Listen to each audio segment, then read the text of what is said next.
Hello everyone, welcome back to CFA with Jay. And today we'll be actually doing a few of the important parts of fixed income. That is, what is Macaulay duration, how to calculate it, modified duration, then convexity, duration gap, what is price risk or reinvestment risk, how is it related to Macaulay duration, then money duration or dollar duration, and then what is PV, PVP, and so on, so on, so on. So let's move forward with it. This is going to be a longer video, so stay tuned.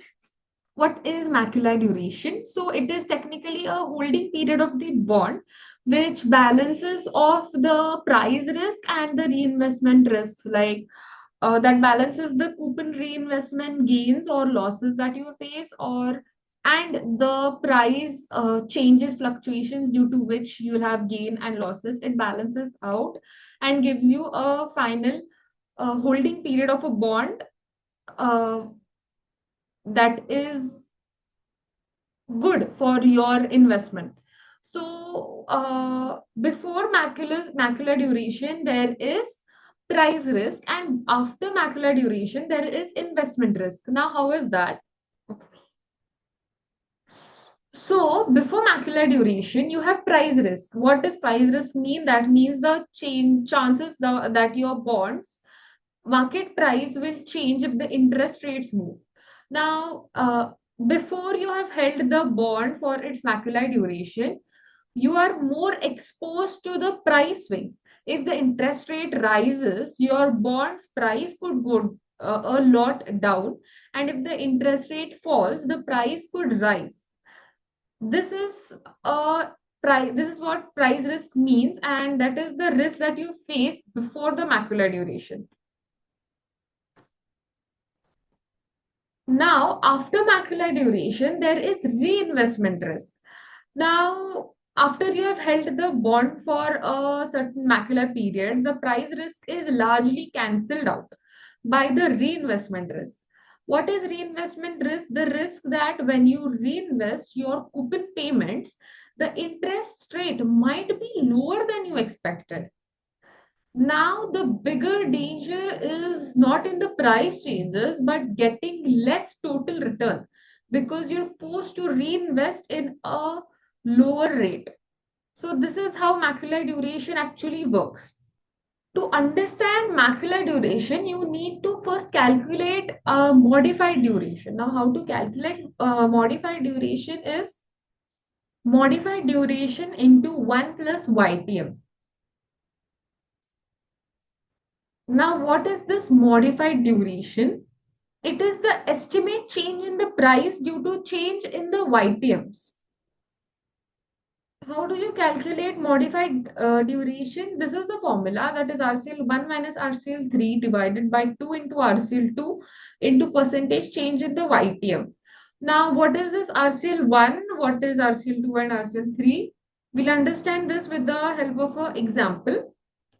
But this is a very simplified version of a very complicated formula that is given in the CFA curriculum.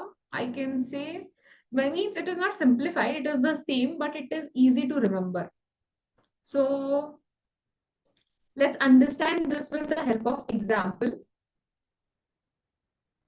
So this is the example. The FV of a bond is 1,000, coupons is 10%, YTM is 13, number of years is 4, and the change in the YTM that occurs is by 100 BPS. So now the first step is to calculate the PVs for all the YTMs. Now what is 100? First let's understand what is 100 BPS. So to calculate 100 BPS into percentage, you just have to type. So now this is given as 100 BPS, right? So type 100 and click on percentage sign. This much percentage, that means here 1% is equal to 100 BPS. So your YTM for this calculation will change by 1%. So if you see for the given sum, the YTM is 13%. So what I have done is I have changed it minus 1%, that is 12%, and plus 1%, that is 14%. So what you'll be doing for the step one is calculating the PVs for all three YTMs. I hope you know how to calculate PVs for the YTMs, but if you don't know, just for one example, I'll show you how to do, but for 12 and 14, you will do it on your own. So 1000 is your FV. So first in the sum, 1000 is your FV. So what you'll do is first type 1000 on your calculator. Once you have typed 1000, click on FV, click on, okay, click on FV. So this is your FV. Now your coupon is 10%. 10% of what? FV. So 10% of FV is 100. So now just type 100 after this. Oh, sorry. 100 after this, 100, and click on PMT because that is the periodic payment that you will get through coupons, that is 100 rupees. Then your N is 4, so type 4, and here there is an N button here somewhere. So N is your 4, and now you need to calculate your PV. Okay, sorry. Before that, your YTM, we are calculating for 13%. So type 13 and click on I by Y button. Here the button is I by Y. And now compute, this is the button compute, and here it is PV somewhere. So compute PV. It is 910.765. Okay, so that is your PV for 13% of ITM. So what you do is here there is a plus minus button. Click on that plus minus button. It will become positive, and now store it in storage 2. Okay, storage 2. 13% is the middle point, correct? So you'll be storing it for in the storage 2. Storage 2. Done. Clear work. Now, same way, you'll calculate PVs for 12% and 14%.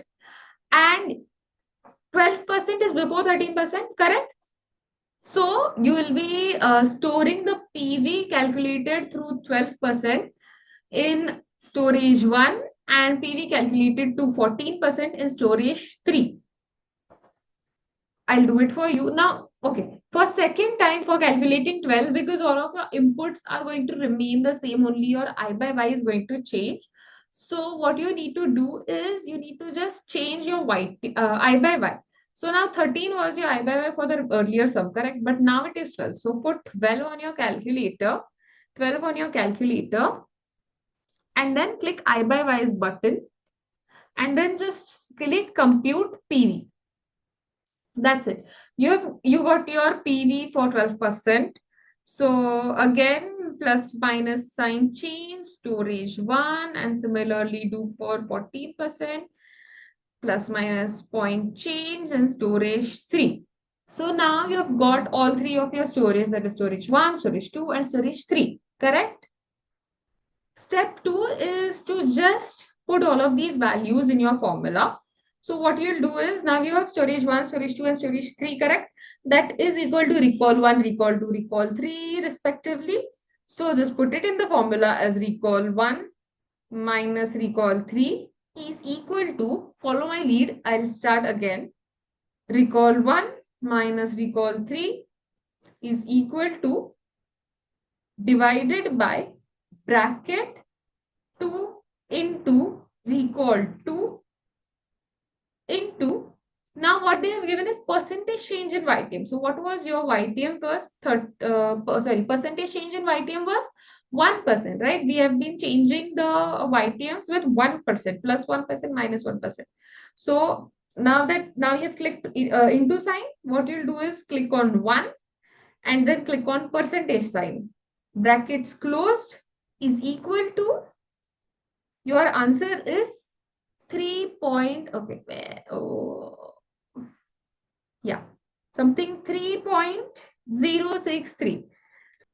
Now here you've got your modified duration. Now how to calculate macular duration with the help of modified duration? The formula is simple as I have stated before. Modified duration is macular duration is equal to modified duration into 1 plus YTM. So, what your Macaulay duration will be is 3.063 into 1 plus percentage of YTM, that is 1.13 into 1.13 is equal to 3.46119. That is your Macaulay duration.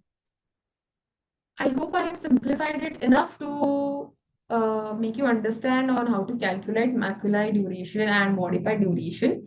So, one more thing that you need to remember is that Macaulay duration of a zero coupon bond will always be equal to the YTM of that particular bond. Okay. Then there is a relationship of coupon and YTM with duration. That is, higher the coupon, lower is the duration, and same with higher the YTM, lower is the duration.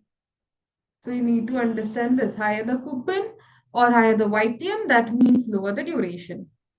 So there is something called as duration gap. So what is duration gap? Duration gap, there is a formula for duration gap. Duration gap is equal to Macaulay duration minus investment horizon.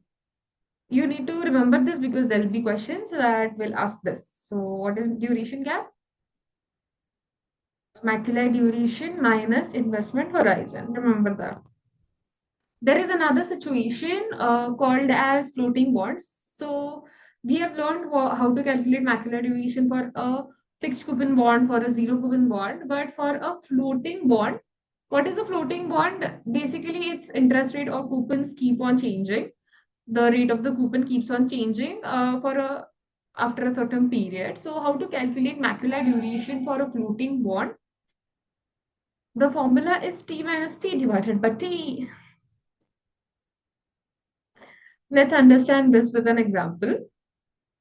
So the question is that if there are 180 days in a coupon payment and suppose 57 days have passed since the last coupon, that means the macular duration for this FRN is 180 minus 57 divided by 180. That is equal to 0.683. That is the macular duration for the floating bonds. Next concept is money duration. What does money duration mean? It means that price change in bond given a yield change. So what is the difference? Now you'll ask what is the difference between modified duration and what money duration? Well, modified duration showed percentage change in price, but money duration just shows the price change in a given bond because of the yield change. So what is the formula for money change? It is modified duration into PV of bond using spot rates. This is how you calculate money duration. But sometimes they also ask you on what is the change in the full present value of the bond. So how do you calculate that? That is minus modified duration into change in the yield. So the next concept is called as PVPBP. That means the price value of a basis point.